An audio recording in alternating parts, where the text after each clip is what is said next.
Okay guys, welcome to Marwan's Garage. I'm going to tell you a couple of things. What you will find out about me that's going to be my signature is I only drive in Pumas. And you got to have bling Pumas, not any Puma. Don't go buy the $2 Puma. Buy the real Puma with the real bling on them. So, I'm not an Adidas guy. I'm not, whatever other fan. I'm like 50 cents. I'm not in your hand, baby. I'm not in your mouth. I'm not an Adidas guy. I'm a Puma. So I'm just like 50 cents. Now, 50 cents doesn't have my collection, but I don't have his looks. So go 50, 50, whatever it is. I love you, man. Okay, today we're going to do the McLaren SLR. In my opinion, the most iconic and the most collectible new genre Mercedes ever. So to give you the history of this car, Mercedes in 2004 initially wanted to build a supercar. So they decided to be able to go to McLaren, even though they had a relationship with AMG. So they went to McLaren and they built the Mercedes SLR McLaren. So this was the car that brought Daimler, Benz and McLaren together. But it's also the car that totally destroyed their relationship because they could never agree if the car was going to be sold as a Mercedes or as a McLaren. So eventually they compromised and it became a McLaren SLR with a Mercedes decaling and a Mercedes innovation and technology. So this to me is by far the most futuristic car ever built and will be built for years to come. Remember, this car was built in 2006. The car was supercharged, which Mercedes never ever did. Mercedes never built a supercharged car, and it was pushing 617 horsepower. And people go, well, that's not really as strong as the 720 horsepower on the GT Black Series with the twin bi-turbos. The difference is this is a supercharged. You get massive bend, you get a kick instantly when you punch that car. Whereas the twin bi-turbos, you're going super fast, but you're climbing steadily. This is a takeoff car. This is an unbelievable quarter-mile car. I don't particularly like the car on the track because, as I explained in my other videos, this car, you have to drive it. It has a lot of roll on the backside of it. So when you're going into a turn, it's also, by the way, just like any supercar that Mercedes built, it's a race car with windshield wipers and some headlights on it. And they said, there you go kill yourself. And a lot of people kill themselves in these cars because these cars have to be driven. If you do not know how to drive a car on track, you're gonna get yourself in trouble with this car very easily. Tell you a story, guys. I had the Ford GT40. I had 200 miles on mine. It was the tungsten gray with all the options, and I did not respect that car. And on that same road that I live on, I winded up flipping that car, going inverted up in the air, landed the car, went 50 yards in the middle of wooded forest, missed every tree, totally destroyed the car with 200 miles on it. And this car has the exact same characteristics. Out of all my cars that I own, not a single one scares me as much as this car does. And it scares me because of the power that it has and the massive bandwidth that it gives you very quickly. So when I drive this car, I respect this car. I warm up the tires very well before I decide to go into a turn, doing 90 to 100, 120 miles an hour. Car is the same thing as the Black Series. It's predominantly carbon fiber, extremely lightweight. And as you see, the wheels are, they're much smaller. So I believe these are 19s. And I see that I may have some dry rot on my tires. So it means that I gotta replace the tires. And I don't drive the car. The car only has, so these are 19s. My car, I really don't drive the cars that much. So this car, I bought it in 2006 and I have a total of about 2,100 miles on it. But again, I'm gonna go ahead and show you the insane features of the car. As you look at the car, and if you come Ryan over here and take a look at it, this car is massively long in the front. And even though technically it's supposed to be a little bit of a mid-ship engine, because the drivetrain goes a little bit further in, it truly is not. What is amazing about this car is that they were actually able to get the government to be able to approve having the exhaust come on the side of the car, which is what they've always done with the G-Wagons and the AMG. So the exhaust comes right out over here. All the fins are active fins. So when you're actually driving in, you're pulling air from the front, you're cooling the brake system, and you're able to get the air out.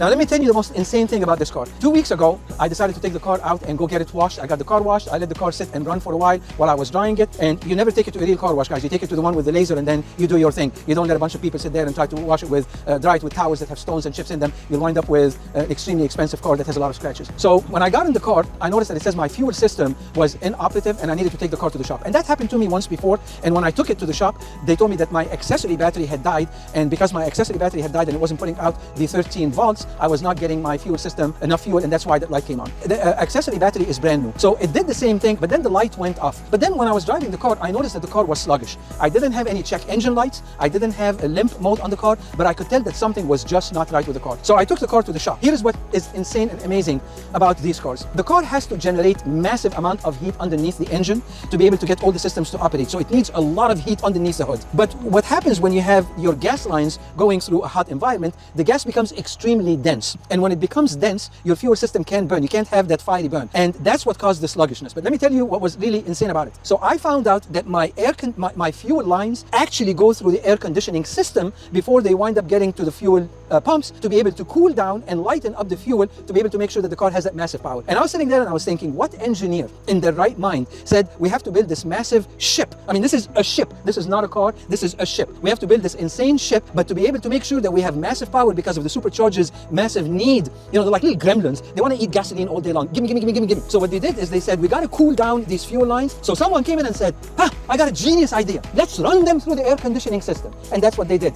The problem is the car got low on Freon. So when my car got low on Freon, my fuel system stopped functioning the way that it's supposed to. Now, I wasn't thinking about it. I figured that it just needs to add a little bit more Freon, and that's what needed. But the only reason I knew that it needed Freon is because I was hot. I was sweating in the car. It's not like I got in the car and I said, my car is not driving the way it's supposed to. It must need Freon. That's usually not the first thing that comes to your mind. So anyway, so now that I've told you this long story, I'm going to show you some incredible features about the car. First thing I'm going to show you is how to open the hood on this car. Okay, so of course you have to see the doors. So these doors are all carbon fiber. The whole car is carbon fiber, and the doors just open beautifully. And those are what I call butterfly doors. They're not gull wings like my SLS, and they're not scissors like my Lamborghinis. Those are butterfly doors. Looks like a butterfly, stings like a bee. Thank you, Mr. Muhammad Ali. I love you. Love you, Muhammad.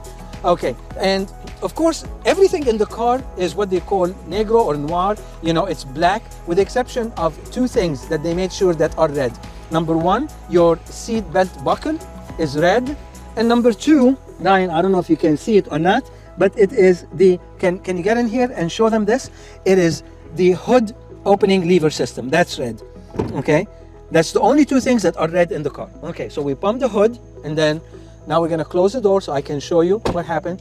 So when I pulled the lever, the hood opened up a little bit. So then you have to reach in here, and there are two levers in here. You pull those two levers and you pull the front out like this. And I mean, it looks like someone broke my car. Dude, you broke my car. And then if you want to open it, what you do is you can either push here, or very lightly, one hand, one person, as light as can be, you can open up the car this way. You come in and look at this engine. This is a V8 engine with a supercharger, which is totally different and unique from anything that Mercedes built. The entire hood, as you see, is carbon fiber. So the whole hood, the whole trunk, the doors, everything in the car is carbon fiber. Intakes on this car are, if you look at where they put the intakes and where they put the where they split the engine, it's actually much wider than the GT Black Series. Now, even though this car pushes 617 horsepower and not 720 like the GT Black Series, it is still a supercar. It is still fast as can be. It is still 0 to 60 in 3.3 or 3.4 seconds, depending on how good of a driver you are. It is one, again, this in my opinion, a lot of people say, well, the McLaren SLR is an odd car. So, you know, yeah, it's going to be $1 million car, but, you know, but it will take a long time. I think that this car in another 5-6 years is going to well hit the $1.5 million to $2 million cars. You know, of course, it's not as valuable as the 722 SLR, because those were limited editions. But, you know, for a country boy like me, you know, I'm okay having this car instead of the 722. Fiddy can have the 722, and his clan can have the 722. Fiddy, when you get the 722, you come up and you go against me on the track, and I'll beat you with this car. So this is, again, this is a McLaren SLR. It's an absolute beautiful car. And then if you look at how the engine is open, it's extended all the way over here. And the way to be able to close it is you just come in here, you bring it right there, and then with both hands, bam, you push it in. Now, if you come in and look at this car from this angle, again, this is just a beast, and it really doesn't look like anything that Mercedes would have ever built. But remember, guys, this was built in 2006. You know, I think I might have got a bird. Okay, so well, that would be a bird that didn't feel anything at all, because last time I drove the car I was doing about 150. So that bird didn't feel a thing. Poor bird. Look at this thing again, guys. Look at the lights that they had. They basically took some lights that they winded up eventually using in their 300 series, and they staggered them and they tilted them to be able to make them look absolutely insane. They extended that nose so far. Most people, where they actually damaged their McLaren's SLR is right here, because you have no clue where this is when you're sitting. All you're seeing is here.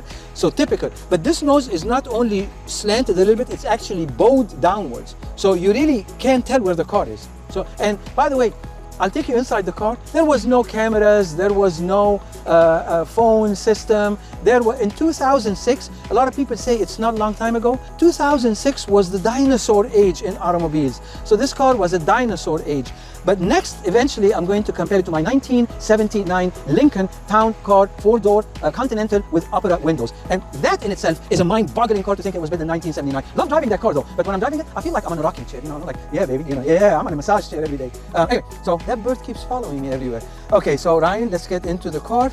Not easy to get into this car. You know, so the way, Ryan, let me show you. Let me come over here so I can show the people how to get in this car. So you really have two ways. When you see my Lamborghini Diablo VT, you will see a different way of being able to get in. With this car, you got to get in here first. You got to get in, bend down, sit, and then you close the door. And then this door has two handles. So it's got this handle and it's got this handle. Mercedes does not want you to use this handle. They want you to use this handle to close the door. So you pull it down, and then Ryan, you can come in. When they built this car, they thought that it was a jet fighter.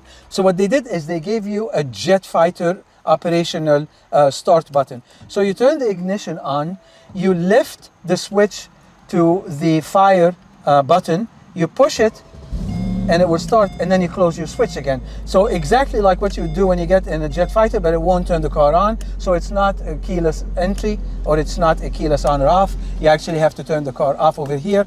You put it on, you turn it. This won't start, it won't go past this. And then you push it, and then the car will start, and then you close it. Extremely plain car, very little functionalities. You have the top speed is 220 miles per hour. I have 2,930 miles on the car. I owned it since brand new. And then if you look at the stereo, it was the old technology.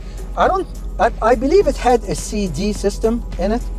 Ryan, can you see a CD? I don't see it. You don't even see a CD. Oh, the CD was in the back in the trunk. So it does have a CD system. You have radio and you have CD. And you have tape. Huh. I didn't even know that it had a tape system on it. Do they still make tapes? No. Okay, did they ever make the tapes in 2006? I don't think so. I don't think so either. I think Mercedes was just behind the time. Maybe it was McLaren. You have, of course, your ESP, and then you've got your switch to be able to activate your trunk banner, you know, on up and down. And I'm going to have Ryan be able to go out and show it to you. And you can put it on test, which will open it up, and then you can close it, or you can just test, so it will open and close. Now, the neat thing about this car is the transmission. First of all, when you're sitting over here, you really have a lot of leg room, so you're really comfortable. But with these cars, they came in 3 options: small, medium, and large. Unfortunately, I need an extra large, but they didn't make that. So I was thinking about removing the seats and putting my pickup truck seats in here, but half of them wouldn't fit in here, so I decided to keep those seats. So these seats are actually large, and they really hug you to the point of actually bothering me. The bolsters in here bother me a little bit, especially when I'm going into turns and I'm going into a little bit of a roll with the car. So you have over here, you've got a comfort mode. Right here, you put the car on comfort mode, you put it on manual, or you put it on sports. Interestingly enough, on the manual, you have 3 different settings. Those are only used for the track if you're gonna race in the track. So if I ever take a car like this to the track, I would put it on manual, and I would go to setting 3, and I would call Kurt Busch, who happens to be married to my best friend's daughter, and I would say, Kurt, come and show me how to drive this car. Kurt can take this car and make it do things that probably the car was not even built for. If you guys want to meet Kurt, holler! I'll get you hooked up with him. Otherwise, you know, it's just an insane car, beautiful sound to it, wide open, no rev limiters. You know, the rev limiters are wide open on the car. It doesn't have the baffle open and close exhaust system like the other cars do, like all the newer cars. So the baffles are continuously open on that car. And I don't know why they even bothered giving you, oh look, it had the old phone system. Huh. Didn't even know that. I don't know why they bothered giving you this glove box, but that's the glove box in the car. I don't know what you can put in here. Maybe a beer or something. I don't drink. And then I'm gonna go ahead and show you the rear of the car, and we're gonna go ahead and we're gonna put our wing up. Okay. If you look at the back of the car, you've got the wing, which is a dynamic wing. So it can open depending on the speed and the G-force, or you can manually open it and keep it open, which is what I like doing because I keep that downward force on me. Trunk is, I don't think you can get a golf club, but actually you might be able to get a bag of golfs in here. You might be able to only have the wood and maybe a couple of irons, but I don't think you're gonna get a whole thing. Now, I'm gonna tell you something else. Be very careful with this car, guys, when you get one. So when you get a car like this, look, there is a CD player. So one of the things that's very important is, let me show you. So the entire panel over here is all carbon fiber. And the battery is underneath those trapdoors. When the car died, when my accessory battery died, I winded up getting a battery, a charger, and I put it on it. And fortunately, I happened to be standing right there, and my positive touched the carbon fiber, and it caught the carbon fiber on fire. It was instant fire in the carbon fiber. So fortunately, I was able to immediately stop it. It was a small fire, but then we winded up replacing it because it was nicked, and I don't want anything nicked in my cars. So if you come and play with me, don't you dare nick my car. I'd make you wear an Adidas. That's right. Anyway, so this is it, guys. It's a very interesting car. I think it's a very collectible car. If anyone out there is really trying to figure out what kind of car to be able to buy and collect, I think that this is going to outdo the SLSs on the long term. The SLS is more of a collector car right now because it's more of a drivable car. This is not a car that you really want to go and take out and just go cruise around in it. It's a difficult car to drive. So I think that the collectability of this car is going to skyrocket over the next 10 years or so. So until the next car, I am Marwan, and remember, it's white pants and Adidas all the way. Best driving machine in the world. The Adidas, not the McLaren. You do get that, right? Actually, it's the McLaren. I'm just kidding. All right, guys, have a wonderful weekend. Enjoy your weekend. And I am going to take off with the car, and we'll see how she sounds going down the driveway.